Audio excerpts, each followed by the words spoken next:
Hola, ¿cómo estás? Muy buenas tardes. Claro, continúan las reacciones desde el mundo empresarial y también económico por este proyecto que fue presentado por el gobierno, este proyecto de ley de reconstrucción, y que había algunas medidas que ya conocíamos, sobre todo lo que tiene que ver con la baja del impuesto corporativo de 27 a 23% de forma gradual. También sabemos que hay una reintegración del sistema y además distintas medidas para la agilización de permisos en miras de hacer crecer a la economía a un ritmo mayor de lo que lo venía haciendo hasta el momento. Sabíamos que estaban contempladas medidas en línea con la agilización de permisos, pero faltaba alguna bajada de línea más concreta, y ayer durante el punto de prensa del ministro de Hacienda, Jorge Quirós, sí dio a conocer cuáles son algunas medidas concretas en esa línea. Por ejemplo, se va a reducir el plazo de invalidación de un permiso sectorial que ya fue entregado. Actualmente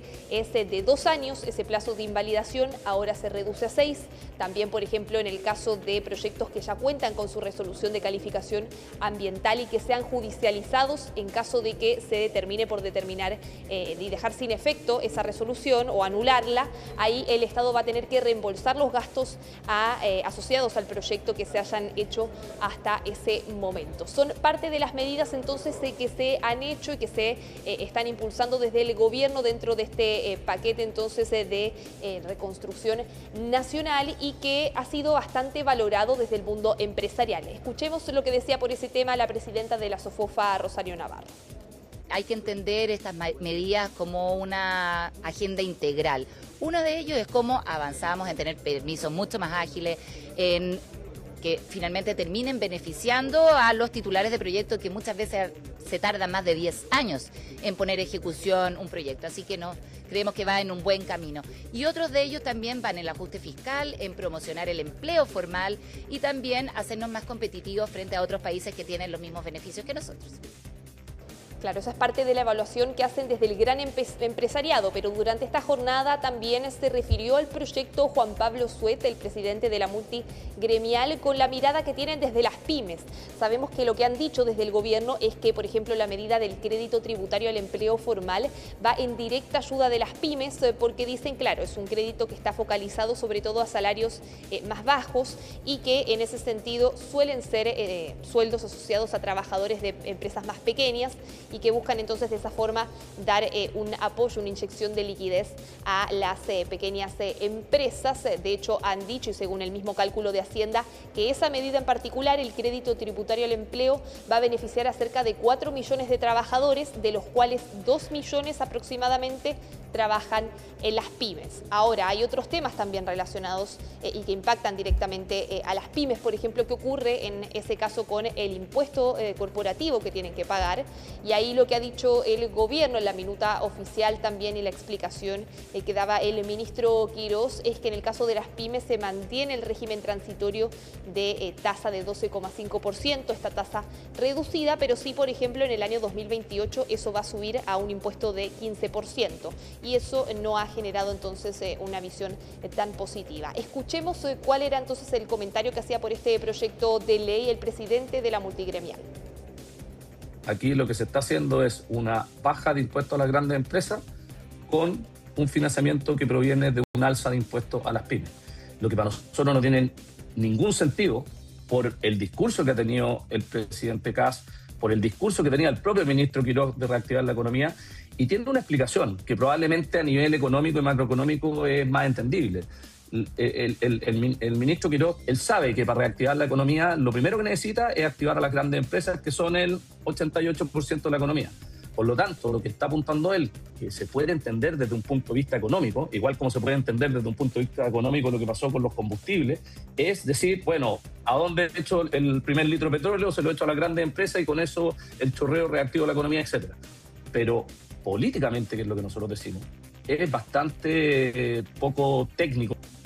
Claro, y parte del debate ha sido también en torno a cómo se va a financiar y cuál es el costo que tiene este paquete con sus 43 artículos, decía ayer el ministro de Hacienda. Ahí desde el ministerio, de hecho, no han querido dar la cifra como tal, dicen que hay que esperar a que se entregue el informe financiero en conjunto con el proyecto la próxima semana, pero hay algunos expertos que ya están haciendo algunas estimaciones, algunas aproximaciones de cuál podría ser el costo de todo este proyecto de ley. Y ahí lo han cifrado cercano a los 3.000 millones de dólares. ¿Qué es lo que han dicho desde Hacienda? Que finalmente todo esto se va a financiar en su gran mayoría, 2/3, decía el ministro Quirós aproximadamente, con las medidas transitorias que están contempladas dentro de la iniciativa y también con las medidas que buscan agilizar crecimiento. Eso sería gran parte entonces de lo que daría el sustento para financiar toda este paquete de reformas y de cambios.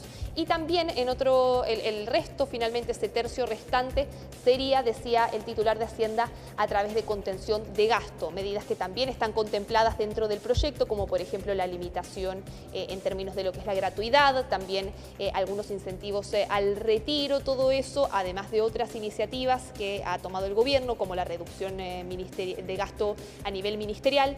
Todo eso, dice, podría ayudar a compensar. Escuchemos cuál era la estimación que hacía por este tema el economista Patricio Rojas.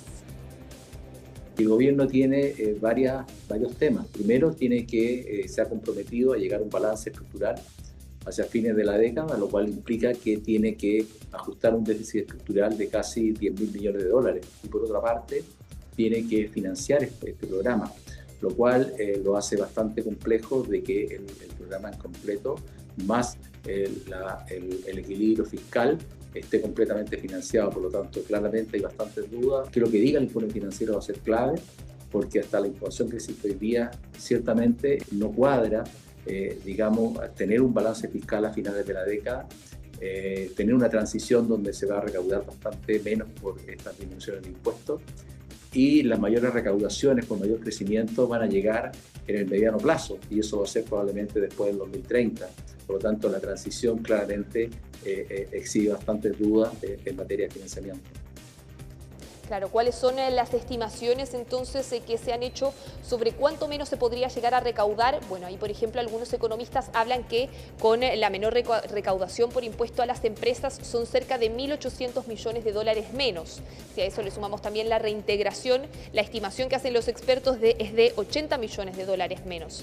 Pero también hay que señalarlo, como decíamos, desde el gobierno están planteando dentro de estas 43 medidas algunas particulares que son transitorias para aumentar la recaudación en el corto plazo. Como sabemos, es el caso de la repatriación de capitales por 3 años que está contemplada, también la declaración de rentas en el exterior por 12 meses a una tasa rebajada del 10% y también la rebaja a la mitad del impuesto a las donaciones de forma transitoria. Con todas esas medidas, el gobierno hace una estimación de que más o menos eso va a permitir recaudar cerca de 640 millones de dólares, por lo que una parte estaría contenida, y hay que ver también entonces cuál es el efecto y el ahorro fiscal que permiten otras medidas de contención de gasto, parte de lo que hay que conocer también en el informe financiero que se va a presentar. Escuchemos lo que decían por este tema desde Tax Defense.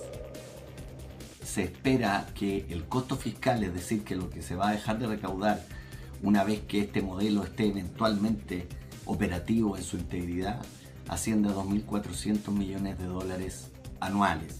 Y a su vez se espera como compensación una caja obtenida por estas ventanas temporales que se abren.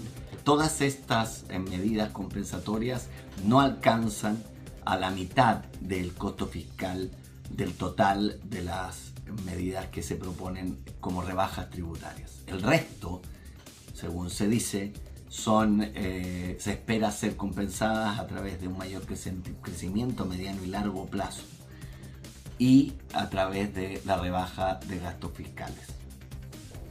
Parte de la evaluación entonces y algunas primeras estimaciones que hacen los expertos con respecto al costo y al financiamiento de este proyecto de ley de reconstrucción nacional, que vamos a tener que esperar entonces que se ingrese la próxima semana y ahí recién poder conocer el informe financiero con todos los detalles que pueda entregar el gobierno. Muy bien, muchísimas gracias Pilar. Pilar Gutiérrez con la información del empresariado, información económica a esta hora de la tarde. Y nos vamos a la pausa, pero antes queremos hacerles una invitación porque Sanamente está de regreso y vuelve con una nueva temporada. La coproducción de CNN Chile, Fundación Rasmus y Grupo CAP cumple 5 años al aire, consolidándose como un espacio seguro dedicado al bienestar y a la salud mental. El programa vuelve con nuevas voces, nuevas secciones y más herramientas para aportar al desarrollo de habilidades que nos permitan sobrellevar el día a día, aprender, reflexionar y comprender el impacto de nuestras emociones. Este sábado a las 22 horas, el primer capítulo tiene como invitada a la neuropsiquiatra infanto-juvenil Amanda Céspedes, con quien Paloma Ávila aborda los desafíos en materia de convivencia escolar, marcado por el contexto actual de violencia en este grupo. Vamos a ver y les compartimos un pequeño adelanto. La violencia es social, ingresa, se infiltra en la escuela y se expresa allí, pero no está generada desde dentro. Ese es el peligro. Me ha tocado conversar mucho, Paloma, con distintas personas y estas personas, muchas de ellas, tienen ese concepto, que la violencia escolar se está gestando al interior de la escuela y por lo tanto la escuela es la que tiene que hacerse cargo, ¿no? Es como el concepto de bullying también. El bullying se le considera un fenómeno escolar y no lo es un fenómeno social. Bueno, ahí la gran Amanda Céspedes en esta nueva temporada de Sanamente. Nosotros hacemos un alto en Hoy es Noticia con esta imagen de Santiago en un día que fue bastante más cálido de lo que se había pronosticado. Vamos a ver cuál fue la temperatura, si nos pueden contar. La máxima fue de 24 grados y hasta ahora hay agradables 21 grados con 8 décimas de temperatura. Nos vamos a una pausa y al regreso estaremos conversando aquí en nuestra mesa de trabajo con el presidente del Partido Republicano, el senador Arturo Esquella.